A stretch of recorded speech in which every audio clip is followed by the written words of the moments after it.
A binomial distribution example and overview are discussed in this brief video.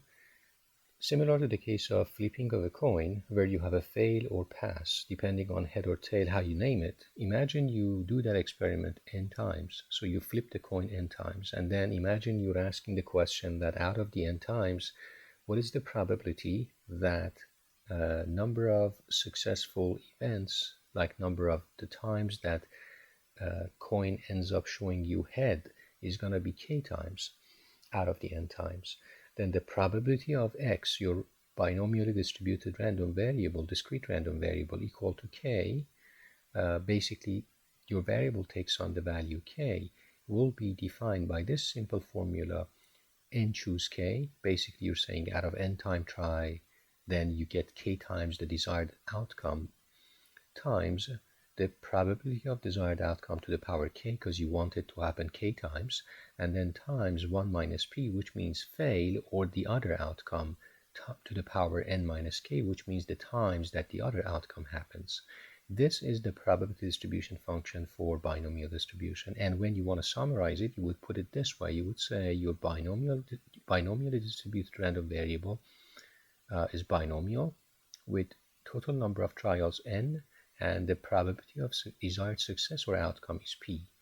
For example, just to illustrate, when, as an example, p is equal to 0.4, then depending on whether you're doing a total number of experiment n 5 times, or 10 times, or 25 times, or 20, or 15 times, or 20 times, you have these distribution that are shown visually here. For example, when you do 5 times, you have the blue one.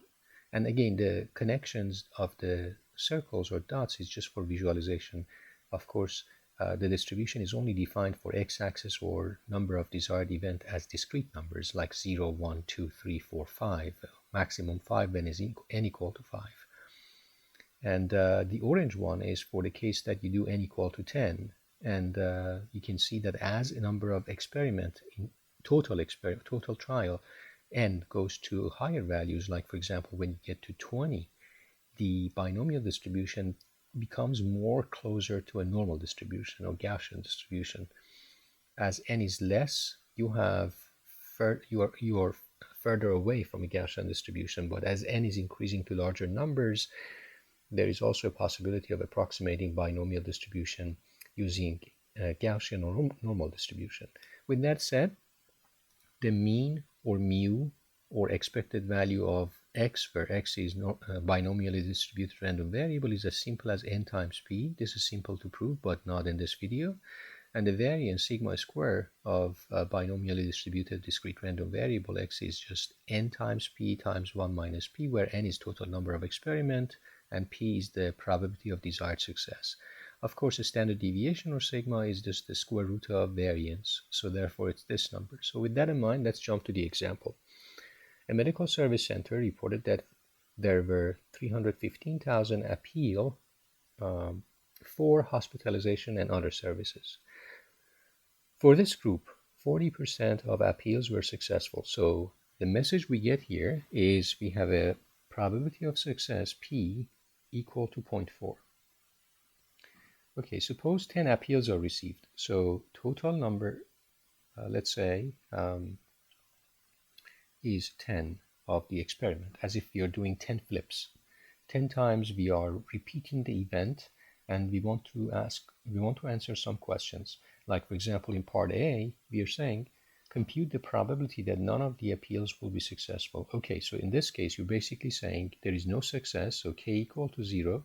And we want to see that what is the probability that, in this example, x is equal to 0. So we don't have any success. So in this case, the answer would be, of course, there is only one way you can arrange things, meaning that when you say, just to be formal, when you say n choose 0, and then you say probability of success to the power 0, 1 minus p to the power 10 minus 0, obviously the answer is as we expected. So the probability is equal to n choose 0, of course, is one way, meaning that all the 10 appeals should be not successful. And then the answer is obviously 1 minus p to the power 10, which means all 10 events should be not successful, should be failure, 0.6 to the power 10, which, if you compute, approximately becomes 0.006. And that is the answer to, say, the question in part A. Now, in part B, and by the way, be careful about what the question says in terms of how many number of decimal places or fraction digits desired. So be careful about that. When you do final rounding to find the final answer, just exactly round it to the desired number of, let's say, decimal places. Okay, so compute the probability that exactly one of the appeals will be successful. Well, in this case, you're saying you just one exact success, and therefore you have 9 failures. In how many ways you can arrange things? Well, you have 10 events. You can either have event 1 successful, 9 rest of the 9 events failure, or you can have event 2 successful, and basically that means event 1 and event 3 onwards failure. How many possible ways you can think of arrangement like this? Well, 10 possible ways. That's exactly what you get when you say p of x equal to 1, and officially it's n choose 1. So you're saying choose 1 out of 10. Let me just, instead of saying n choose 1, just say 10 choose 1. And p to the 1, because you want choosing 1 success out of 10 event, and then for that 1 success, p to the 1, and then for 9 failure, you want to say 1 minus p to the power 10 minus 1, which is 9. Okay, so the answer is therefore to have just 1 success in binomial experiment, we should have 10 ways, and then you have 0.4 to the power, so 0.4 to the power 1, and then we have 1 minus 0.4, which is 0.6 to the power 9. If you compute this, you end up with roughly again 0.0403, assuming we are keeping 4 fractional digits or 4 decimal places. What is the probability that at least 2 of the appeals will be successful? Okay, so obviously now we are going after k equal to 2, and 2 successes out of 10 events or 10 trials, and then it means 8 failures. So for that, you're assuming and you're chasing p of x equal to 2, and that means 10 total number of trials, choose 2, p to the power 2, and then failures 1 minus p 8 times to the power 8. So therefore the answer for that is obviously 10 choose 2 is 10 factorial divided by 2 factorial, and then 10 minus 2 factorial, which is 8 factorial. And then p to the 2 is 0.4 to the power 2, and failure 1 minus 0.4 is 0.6 to the power 8. When you compute this, is roughly 0. Oh, sorry. One thing I missed is be careful. That's exactly kind of mistake that can happen. This is saying at least 2 of the appeals will be successful. So that means not this thing that I'm computing. This is not right, but this is a good reminder that we should be careful about this. So if you wanted to compute exactly 2 appeals to be successful, this is what you would do, and you would find the answer. So that's a good exercise actually, but this is not the answer for this question. I'm going to use a different color to highlight it so that we are careful about these things. Always be careful about what is being said. When it said at least 2 of the appeals, what you don't want is easier to compute because, so let me erase this portion. So I'm going to erase this portion. But what you want to compute is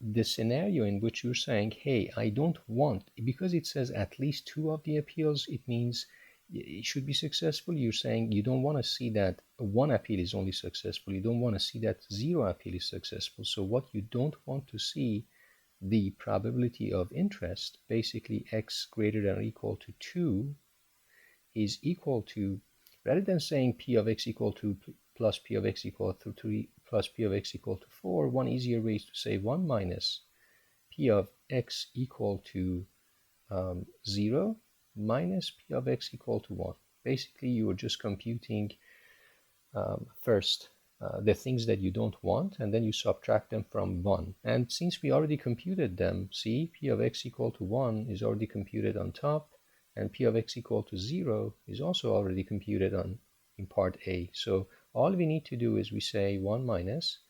0.006 minus 0.0403.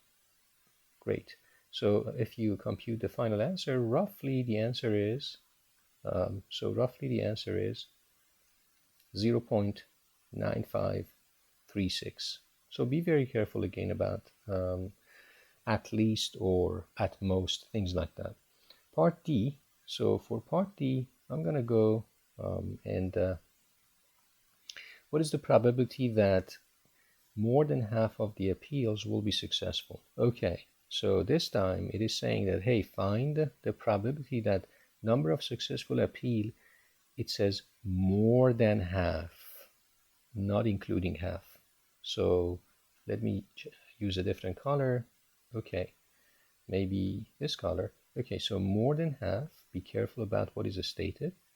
That means you should not include the equal sign. So we better say the probability of interest is the probability that x is greater than 5. Okay, so what is the best way to compute this? Okay, so the best way to compute this is just using, for example, the okay, so let's just write it down what it means, and then I can say what is the best way to compute this. So for example, you can say, okay, either 1 minus, so let's just do it straightforward now. P of x equal to 6 plus P of x equal to 7 plus P of x equal to 8 plus P of x equal to 9 plus P of x, or number of successes, equal to 10. So you consider all of them. That is what we like in order to answer this problem. Now, of course, for this relatively simple problem, you can compute each of these as we did, for example, for P of x equal to 0 and 1, and then add them together and find the answer. It's possible, but it's time consuming. In more complicated problems, when n is large, then it's not practical to do so. What we need to do is we use the probability distribution table for binomial that is available in textbooks or online. One good example is when you take a look at what is available, let's say in references, you would see a table like this. Let me resize the table so that you can see it if I can. So you will see a table like this. Just let me resize the table, that's easier to see. Okay. You will see a table like this, and then the nice thing about this sort of table is, okay, you can see it now. The nice thing about that is you can see that this the binomial distribution, as you can see, it's a little bit of a asymmetric distribution, of course, because n is not very large, n is 10. So I have already set it up so that graphically matches this problem. We have total number of trials 10. We have, so total number of trial is properly indicated here 10. And then we have the probability of success. So let me just put it this way. This is n, this is p, and then this is the starting point of minimum number of acceptable successes, as you can see here. Okay, now then we are, as you can see, under the probability distribution function, area for the desired value of successes on the x-axis, like 6, like 6, like 7, like 8, like 9, 10.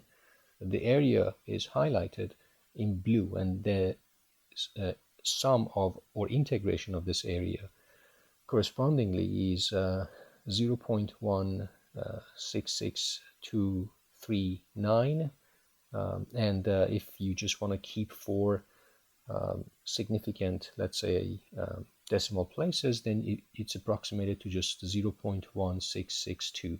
So the answer for this question, or basically this summation that I mentioned here, is just 0.1662 approximately.